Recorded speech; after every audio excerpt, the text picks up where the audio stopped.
नमः शिवाय गुरुवे सच्चिदानन्दमूर्तये निष्प्रपञ्चाय शान्ताय निरालम्बाय तेजसे। हरिओम प्रभु जी। आज के इस प्रश्न परिषद में आप सबका स्वागत है। आज का प्रश्न गोंडल गुजरात से सोनल पटेल जी का है। उन्होंने पूछा है कि मन की शक्ति अपार है, बीमार मन मनुष्य को मनुष्य नहीं रहने देता, स्वस्थ और शांत मन मनुष्य को बहुत ऊंचा उठा सकता है, जबकि सत्य तो यही है कि वास्तव में मन जैसा कुछ भी नहीं है। इसे कैसे समझे? देखो प्रभु जी, आप जानते ही हो कि मन जैसा कुछ भी नहीं है। बात खत्म हो गई। वहां पर महात्मा लोग कहते हैं, बार बार कहते हैं कि हम क्या करें, क्या जाने, क्या समझे कि हमें परमात्मा प्राप्ति हो जाए। तो महात्मा लोग उसका उत्तर यही कहते हैं, बहुत सी बातें बताते हैं, लेकिन एक सरल बात और सबसे कठिन से कठिन बात वो ये बताते हैं कि आप जिन अध्यात्म के बारे में, परमात्मा के बारे में, आत्मा के बारे में, धर्म के बारे में जितना जानते हो बस उतना मानने लग जाओ। ज़्यादा अब और कुछ करने की, जानने की ज़रूरत नहीं है। जितना जानते हो उतना मानने लग जाओ। मानने लग जाओ माने वही करने लग जाओ। मैंने एक उदाहरण दिया था, जैसे मैंने कहा था कि मुझे प्यास लगी है, पानी दो, और आपने सुना और आप वहीं पर खड़े रहे, पास में खड़े थे, वहीं पर खड़े रहे। फिर मैंने दूसरी बार कहा कि महाराज जी मुझे प्यास लगी है, पानी दो। आपने कहा हाँ स्वामी जी हम समझ गए। आप रात को 12 बजे 2 बजे उठा कर भी पूछोगे तो भी हम बता देंगे कि आपको प्यास लगी है, पानी चाहिए। तो इसका मतलब ये हुआ कि आप वास्तव में समझे नहीं है। अगर समझे होते तो पानी लेकर आते। मतलब कहने का यही है कि हम जान तो लेते हैं लेकिन मानते कहाँ पर है। इसलिए कहा कि जितना आप जानते हो उतना मानने लग जाओ। आप जानते हो कि मन जैसा कुछ भी नहीं है, वास्तव में मन जैसा कुछ भी नहीं है, तो बस मानने लग जाओ मन जैसा कुछ है ही नहीं। मानने लगना माने उस बात के ऊपर अमल करना। देखो इससे सरल और क्या हो सकता है? कुछ भी नहीं हो सकता। लेकिन करने जाओगे जब, तब इससे कठिन और कुछ नहीं लगेगा। इतना कठिन होता है ये। वरना सब जानी हुई बात सब लोग क्यों मानने नहीं लग जाते? अहिंसा, सत्य, अस्तेय, ये जो पंचव्रत है, पंच महाव्रत है, वो सब लोग जानते हैं कि हिंसा नहीं करनी चाहिए, करते हैं।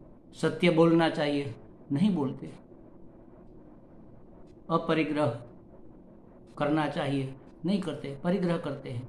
चोरी नहीं करना चाहिए, सबसे ज्यादा करते हैं, सब लोग करते हैं। सिर्फ धन चुराना ही चोरी नहीं है, अपना मन चुराना, अपनी ड्यूटी ठीक से न करना, यह भी चोरी है। ड्यूटी माने आप जहाँ नौकरी करते हैं वो तो ड्यूटी है, लेकिन आप माँ के रूप में, बाप के रूप में, पड़ोसी के रूप में, मनुष्य के रूप में आपकी जो ड्यूटी है, आपका जो कर्तव्य है, वह नहीं करते। तो आप जानते हैं लेकिन मानते नहीं। पशु पक्षी के प्रति आपका जो व्यवहार है वो कैसा होना चाहिए एक मनुष्य होने के नाते? क्या ऐसा हो रहा है? नहीं हो रहा है। तो जो जानते हैं उसको मानने लग जाओ, बात खत्म हो जाएगी। दूसरी तरह से इसको समझते हैं, मन की शक्ति अपार है। मन है क्या? पहले तो ये समझो मन है क्या। मन जैसी कोई वास्तव में कोई वस्तु है ही नहीं। एक ही अंतःकरण में जब संकल्प विकल्पात्मक वृत्ति का उत्थान होता है, संकल्प विकल्प उठते हैं, तब उसको मन कहते हैं। संकल्प विकल्प माने विचार। 2 रास्ते हैं, हम जा रहे हैं, बीच में 2 रास्ते आ गए, अब कहाँ जाए? इधर जाए या उधर जाए, इधर जाए या उधर जाए, इधर जाए। ये विचार है, इधर जाना ठीक रहेगा क्योंकि यहाँ देखो कितने बड़े बड़े पेड़ लगे हुए, पूरे रास्ते में हमें धूप नहीं लगेगी। नहीं नहीं, इधर जाना ठीक रहेगा, ये रास्ता अच्छा है, पेवर पट्टी है, वो सीमेंट रोड है और लगता है ये शॉर्टकट भी है। तय नहीं कर पा रहे कहाँ जाए। तो जब तक तय नहीं हो रहा तब तक मन है, जब तय हो गया कि नहीं नहीं इसी रास्ते से हम जाएंगे, यही हमारे लिए ठीक है, तब ये निश्चय हो गया। और जब निश्चय हो जाता है तब उस निश्चयात्मिका अंतःकरण की वृत्ति को बुद्धि कहते हैं। बस उसी प्रकार मन, बुद्धि, चित्त, अहंकार, ये 4 विभाग हमने समझने के लिए कर रखे। वास्तव में ऐसे कोई 4 विभाग है नहीं। तो मन है क्या? मन नाम की कोई वस्तु है ही नहीं। जैसे हमारा नाक, ये नाक है, हमारा ये कान है, ऐसे ये हमारा मन है, ये नहीं कह सकते कोई। विचारों का पुलिंदा, विचारों का बंडल, उसी को कहते हैं मन। तो मन की शक्ति अपार है, जो है ही नहीं हम बता रहे उसकी शक्ति अपार है। वास्तव में उसकी शक्ति अपार है। मन मनुष्य को तार सकता है, मन ही मनुष्य को मार भी सकता है। तो उसकी शक्ति अपार है माने क्या? मन अगर कोई है ही नहीं, मन जैसी कोई वस्तु ही नहीं है, तो ये शक्ति वाली बात कहाँ से आई? हमारे जब विचार चलते हैं तब हम उसको हवा देते हैं, उसको शक्ति हम प्रदान करते हैं, उसको सत्ता और स्फूर्ति हम प्रदान करते हैं।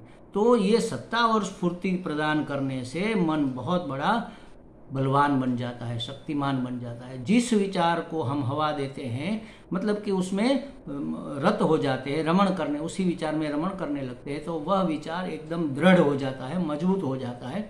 फिर उस विचार को अमल में लाए बगैर हम रह नहीं सकते। तो कहने का मतलब ये है कि मन की शक्ति तो अपार है।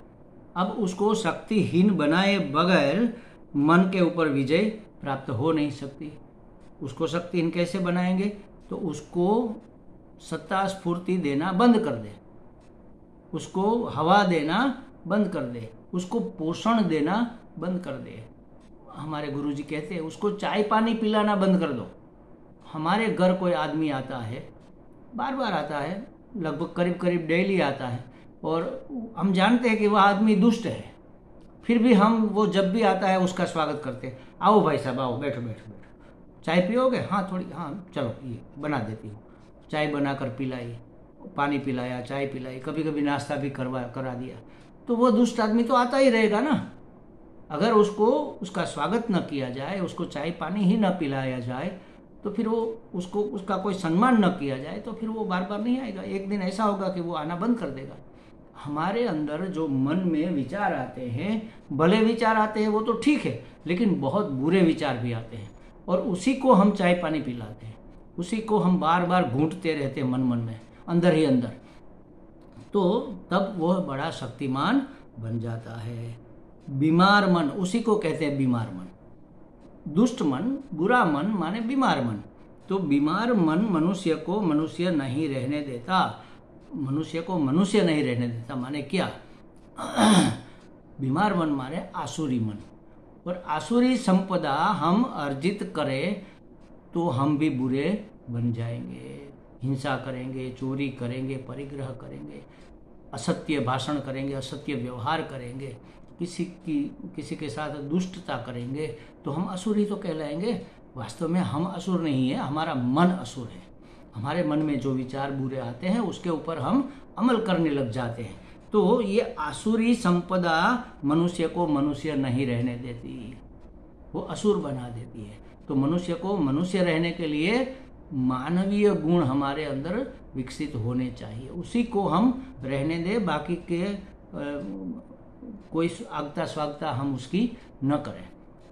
और उससे अगर आगे बढ़ना है तो दैवी संपत्ति, उसको अगर हम अपना लेंगे तो मानव में से देव बन सकते हैं, मानव में से दानव भी बन सकते हैं, मानव में से देव भी बन सकते हैं। हम बीच में खड़े, इधर जाओ दानव हो जाओगे, इधर जाओ आप देव हो जाओगे। मतलब आसुरी संपदा को अगर आप महत्व देंगे, उसको जीवन में लाएंगे, तो आप असुर बन जाओगे, दानव बन जाओगे। और दैवी संपदा को आप लाओगे तो देव बन जाओगे। देखो, एक बार ब्रह्मा जी के पास देव, दानव और मानव तीनों गए, और उन्होंने ब्रह्मा जी को हाथ जोड़कर नमस्कार करके रिक्वेस्ट किया, विनंती की, प्रार्थना की कि हे परम गुरु, सबसे पहले गुरु तो वही, हे परम गुरु, हे आदि देव, आप हमें कुछ उपदेश दीजिए। तो उन्होंने उपदेश तीनों को एक साथ दे दिया, द द द, जाओ। तो वो लोग जाने लगे तो रोका उसको, अरे आप समझे भी कुछ या भागने लगे? तो देवों ने कहा कि हाँ महाराज, हम समझ गए। क्या समझ गए? तो हम ये समझ गए कि हम देवों में परिग्रह करने की वृत्ति बहुत है। मानव को पूछा कि क्या समझे? तो उसने कहा कि हमारे अंदर परिग्रह करने की वृत्ति, संग्रह करने की वृत्ति बहुत है, इसलिए आपने कहा द मतलब दान दीजिए। तो दान देना हमारा सबसे पहला कर्तव्य है। दान माने धन का ही दान नहीं, धन का दान दो, मन का दान दो, श्रम का दान दो, सहकार का दान दो, सम्मान का दान दो, अनेक प्रकार से दान होते हैं, ये सब हमें देने चाहिए। ब्रह्मा जी ने कहा ठीक है जाओ।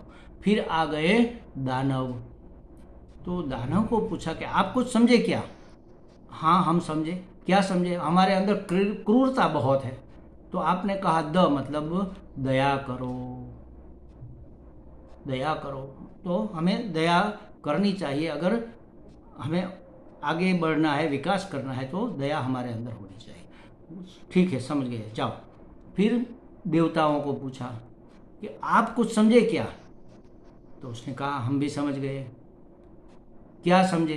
तो हम भोगी लोग हैं, बहुत भोग करते हैं, क्योंकि स्वर्ग में जहाँ देवता रहते हैं वहाँ वृद्धावस्था नहीं आती, सदा नव यौवन रहता है, और विषय भोग इतने ही रहते हैं जितने चाहिए, और इंद्रिया भी प्रबल रहती है। तो पूरा दिन पूरी रात देवता लोग तो भोग में ही रत रहते हैं। ये नृत्यांगनाओं का, अप्सराओं का नाच चलता रहता है, सुरा सुंदरी सब चलता है, और पूरा दिन भोग में ही रत रहते हैं। तो उसने कहा हम भोगी है। तो आपने कहा द माने दमन करो, अपनी इंद्रियों को काबू में रखो, संयम करो। देखो महाराज, ये हो गई दैवी संपत्ति। मनुष्य में मनुष्यता होनी चाहिए, देवों में दैवत्व होना चाहिए, और असुरों में दया होनी चाहिए। तो ऐसा मन अगर हम नहीं रखेंगे तो वही मन बीमार मन कहलाएगा। जो मानव के लिए जैसा मन होना चाहिए वैसा नहीं है, और असुरों जैसा है, तो यह बीमार मन है। तो बीमार मन मनुष्य को मनुष्य नहीं रहने देता। स्वस्थ और शांत मन मनुष्य को बहुत ऊंचा उठा सकता है। स्वस्थ माने स्वस्थ, स्व मतलब स्वयं में स्थित। स्वयं में जो स्थित है, हमारा मन कहाँ पर अपने आपे में रहता है, वो तो बाहर ही दूसरी ही जगह घूमता रहता है, पर में जाता है। हमें एक जैन मुनि का एक वाक्य बहुत अच्छा लगता है, याद आता है। उसने कहा था स्व में वश, स्व में वास कर, स्व में वश पर थी खस, पर से खिसक जा, इतना बस। स्व में वश पर से खस, इतना बस। बस इतना कर ले, तुम्हें और कुछ नहीं करना पड़ेगा। जो पर है, जो पराया है, जो पार का जिसको कहते हैं, उसके अधीन रहना ही तो पराधीनता है। पर अधीनता, पर की अधीनता छोड़ दे, स्वाधीन हो जा, स्व के अधीन हो जा, स्वाधीन हो जा। स्वाधीन माने स्वतंत्र, अपने आप के अधीन हो जा। देखो स्वस्थ यही मतलब का शब्द है। स्व में स्थित हो जा, अपने आप में रहे, पर में मत जा, क्योंकि तू पराधीन हो जाएगा। हमारा मन कहाँ जाता है? पर में ही जाता रहता है, स्व में कहाँ रहता है? स्व मतलब आत्मा। आत्मा में स्थित रहना उसको सिखाना पड़ता है, क्योंकि उसको आदत हो गई है बार बार एक ही काम करते करते। जब हम लंबा समय निकाल देते हैं तब वह आदत बन जाता है। तो मन को आदत हो गई है अलग अलग जगह घूमने की।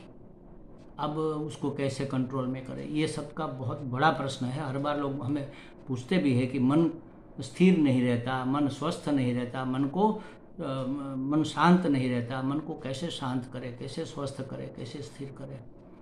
देखा, ये मन अगर अपने आप में रहे तो विलय हो जाएगा, विलीन हो जाएगा, मर जाएगा, और कोई मरना नहीं चाहता। तो मन ही नहीं रहेगा ना, अमना स्थिति हो जाएगी। तो इसलिए जब तक उसमें विचार पैदा नहीं होंगे अंतःकरण में, तब तक वह मन ही नहीं कहलाएगा। मन कहते ही उसी को है जिसमें जात जात के, भात भात के विचार चलते हैं। तो अब क्या करें? अगर विचार ही नहीं चलेंगे तो मन नहीं रहेगा, तो मन स्वस्थ होगा नहीं, तो कैसे स्वस्थ करें? अच्छा, एक काम ये भी कर सकते हैं। एक खेल हमने देखा था, कहीं पर देखा था, याद नहीं आ रहा, कहीं किसी मीटिंग में या कहीं देखा था, याद नहीं, कि आपको चलना है, पति पत्नी का जोड़ा है, और एक चलता है और एक उसके आगे एक कागज का टुकड़ा इतना बड़ा, 2 टुकड़े होते हैं, वो रखते हैं, उसके ऊपर पाँव रखना, दूसरा रखा पाँव रखना, वो उठाकर यहाँ रखा पाँव रखना, यहाँ रखा पाँव रखना, ऐसे आगे आगे एक व्यक्ति वो कागज के टुकड़े को, इतना बड़ा टुकड़ा, उसको खिसकाता जाता है और वह व्यक्ति जल्दी जल्दी उसके ऊपर पाँव रखकर चलता है। जो सबसे पहले पहुंचा वह विजेता। तो कहने का कहने का मतलब ये है कि जहां आपका पाँव पड़ेगा, आपके पाँव के नीचे वो कागज का टुकड़ा होना चाहिए। आपका पाँव धरती को नहीं छूना चाहिए। यह स्पर्धा की मुख्य शर्त थी। तो बस यही तरीका हम अपनाते हैं। जहां भी हमारा मन जाए वहां परमात्मा को देखो। जहां भी जाए संसार के ऊपर अपना कागज रख दो। आत्मा को देखो, परमात्मा को देखो, ब्रह्म को देखो, भगवान को देखो। भगवान इस रूप में है, देखो। जहाँ भी हमारा मन जाता है सोचो भगवान इस रूप में है। जो भी विचार आता है सोचो इस रूप में भगवान है। जिस भी परिस्थिति का विचार करते हैं कि अरे ये कोरोना क्या होगा, कोई बाहर निकल नहीं सकता, व्यवसाय हो नहीं सकता, समझ लो ये काल भगवान है। काल भगवान इस कोरोना के रूप में आए हैं। अपने आप आपका मन कहाँ रहेगा? परमात्मा में ही रहेगा, आत्मा में ही रहेगा। हो गया स्वस्थ। तो मनुष्य का मन बहुत बड़ा अशांत है। उसको स्वस्थ और शांत मन मनुष्य को ऊंचा उठा सकता है। हाँ, उठा सकता है। इसलिए उसको शांत करने का भी यही उपाय है कि जहाँ जाएगा वहाँ परमात्मा ही मिलेगा। फिर कहाँ जाएगा वो? फिर वो जाना धीरे धीरे कम कर देगा और ऐसा एक दिन आएगा कि वो आना जाना बंद ही कर देगा। तो ऐसा मन मनुष्य को ऊंचा उठा सकता है। मानव में से दानव बनने से रोक सकता है। मनुष्य में से देव बनने की ओर हमारी गति हो सकती है। यह जीव शिव भी हो सकता है। यही सत्य है। वास्तव में मन जैसा कुछ नहीं है। सही देखते रहो, अपने मन को भी देखते रहो, तो अपने आप धीरे धीरे वो विलीन हो जाएगा। एक महात्मा ने ये भी कहा था कि हमारे देखने की देर है महाराज। अगर आप देखोगे, कुछ करोगे नहीं, उसको सहकार नहीं दोगे, उसको सत्ता नहीं दोगे, उसको शक्ति नहीं दोगे, स्फूर्ति नहीं दोगे, तो कोई भी चीज़ अपने आप आगे नहीं बढ़ पाती। सबको आगे बढ़ाने वाले आप ही हो, सत्ता देने वाले आप ही हो, आप ही सर्वसत्ताधीश हो। जैसे समझो कि ये कान के यहाँ हमें खुजली हो रही है और हमने ये खुजलाया, तो दूसरी बार आएगी, फिर खुजलाया, यहाँ खुजलाया, यहाँ आएगी, यहाँ खुजलाया, यहाँ आएगी, यहाँ खुजलाएगी, यहाँ आएगी, आती ही रहेगी। आप ध्यान में बैठो और आप सोचो कि मुझे कुछ हिलना डुलना नहीं है, तो आपको जगह जगह खुजली आना शुरू हो जाएगा। आपको खांसी आना शुरू, अरे अब तक तो खांसी नहीं थी, अब क्यों आ रही है? गले में खराश क्यों हो रही है? हो जाए। ये मन कर रहा है, खुजली मन पैदा कर रहा है कि नहीं भाई हम ऐसे बैठ नहीं सकते, हमें कहीं जाना है, हमें छोड़ो। समझ में आई बात? तो क्या करें? अगर यहाँ खुजली आ रही है तो खुजलाओ मत, बैठे रहो। कान चाहे कट के नीचे गिरना है तो गिर जाए, लेकिन हम उसको छुएंगे नहीं। और आंख बंद करके अंतर मन से उस जगह को देखते रहो, देखते रहो। यहाँ खुजली आ रही है, धीरे धीरे धीरे धीरे वो सिंक्रोनाइज होती जाएगी। फिर एक पॉइंट रहेगा, सिर्फ इस पॉइंट पे आती, फिर वो पॉइंट विलीन हो जाएगा। उस महात्मा ने तो एक ऐसा भी कहा था कि जैसे आपको सर में दर्द है तो आप आंखें बंद करके बैठ जाओ, देखो अपने सर को, कहाँ दर्द है? अरे यहाँ दर्द है। अरे यहाँ पूरे में दर्द है? नहीं, सिर्फ यहाँ है। अच्छा, यहाँ आगे के जगह पर ये है? नहीं, ये यहाँ पर है। इतना छोटा होता होता होता होता एक पॉइंट आ जाएगा, फिर वह पॉइंट भी गया, फिर दर्द नहीं रहेगा। देखो, ये है निवारण का उपाय। तो उसी तरह मन जहाँ भी जाता है, मन को देखो। हाँ देखो, हमारा मन वहाँ जा रहा है, वहाँ गया, ये सोच रहा है, ऐसा कर रहा है। मन को जब देखोगे तो मन अपने आप अमन हो जाएगा, विलीन हो जाएगा। तो वास्तव में मन जैसा कुछ है ही नहीं। अगर होता तो कहाँ जाता? वास्तव में नहीं है। ये तो हमने उसको पानी पिला पिला कर मजबूत पेड़ बना दिया, वरना वो तो एक अंकुर मात्र था। अंकुर निकलता है, मन में विचारों का अंकुर निकलता है, हम उसको पानी देते हैं, हम उसको खाद देते हैं, हम उसको आसपास में कांटे लगाकर उसका रक्षण करते हैं, शेल्टर देते हैं हम उसको, तो वो धीरे धीरे बढ़ते बढ़ते पौधा, और पौधे में से पेड़, और फिर वट वृक्ष हो जाता है, कबीर वड़ हो जाता है। पता नहीं चलता कि उसका वास्तविक तना कौन सा है, पता ही नहीं चलता। अनेक अनेक जगह से वो जमीन को छूने लगता है, इतना बड़ा वट वृक्ष हो जाता है। तो ये हमने ही उसको खाद और पानी दिया है, हमने ही उसको चाय पानी पिलाया है। तो अपने मन को अपने वश में रखना अपने सिवा किसी और का काम नहीं है, किसी और के वश में भी ये नहीं है। हमारा मन हमारे ही वश में हो सकता है, किसी और के वश में नहीं हो सकता। और उसका उपाय हमने बताया कि जैसे धरती पर पाँव नहीं रखना है, कागज़ के ऊपर रखना है, वैसे मन को संसार के ऊपर पाँव रखने नहीं देना है। जहाँ भी वो पाँव रखने जाए, आप उसके नीचे, उसके पाँव के नीचे आत्मा रख दो, परमात्मा रख दो, भगवान रख दो। भगवान को देखो कहने का मतलब, और वास्तव में वास्तविकता भी यही है, ये सब भगवान ही तो है। अस्थि भांति प्रिय के रूप में परमात्मा तो है, सच्चित आनंद के रूप में परमात्मा ही विविध रूप में अभिव्यक्त हो रहा है, विविध घटना के रूप में, विविध व्यक्ति के रूप में, विविध परिस्थिति के रूप में, विविध पदार्थ के रूप में परमात्मा ही तो अभिव्यक्त हो रहा है। अगर हम परमात्मा दृष्टि कर ले, परमात्मा ही देखना शुरू कर दे, तो अस्वस्थ मन स्वस्थ हो जाएगा, शांत हो जाएगा। तो हमें लगता है यही मन को अमन बनाने का, यही मानव से देव बनने का उपाय है। ये मन ही तो, मन एव मनुष्याणाम, जैसा मन वैसा मनुष्य। एक द्वारका के बहुत अच्छे लेखक है, उन्होंने मन के ऊपर एक किताब लिखी है, उसमें बहुत अच्छी अच्छी बातें, उसका अभ्यास करने जैसा है। तो हमारे मन में कितनी शक्ति है और हम मन को क्या क्या करवा सकते हैं, मन को कैसे ऊंचा उठा सकते हैं, उसके बहुत सी घटना का उसमें उल्लेख किया हुआ है। तो ऐसे साहित्य को पढ़ने से भी हमें पता चलता है कि मन को कैसे, मन को मारना नहीं है।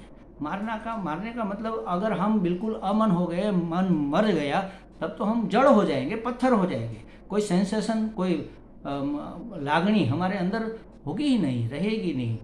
मन को स्वस्थ करना है, अपने आप में स्थिर करना है, बस। मन विचार करे तो स्व का विचार करे, आत्मा का विचार करे, परमात्मा का विचार करे, भगवान का विचार करे। मन विचार करे तो दैवी संपत्ति का विचार करे, भलाई करने का विचार करे, बुराई करने का विचार न करे, भला बनने का विचार करे, सत्य कैसे बोला जाए, अहिंसा का पालन कैसे हो, कैसे हम भूल से भी, गलती से भी हिंसा न कर बैठे। बस ये अपना स्वरूप है, ये हमारे स्वरूप के लक्षण है। हम सत्य स्वरूप है, हम चित्त ज्ञान स्वरूप है, हम आनंद स्वरूप है। और बस सच्चिदानंद में रमता रहे मन, तो मन स्वस्थ है। वह मन अमन है तो वह मन शांत होगा, उसमें कोई उत्पात नहीं होगा। हमें लगता है सोनल जी को ये बातें समझ में आ गई होगी। हरि ओम।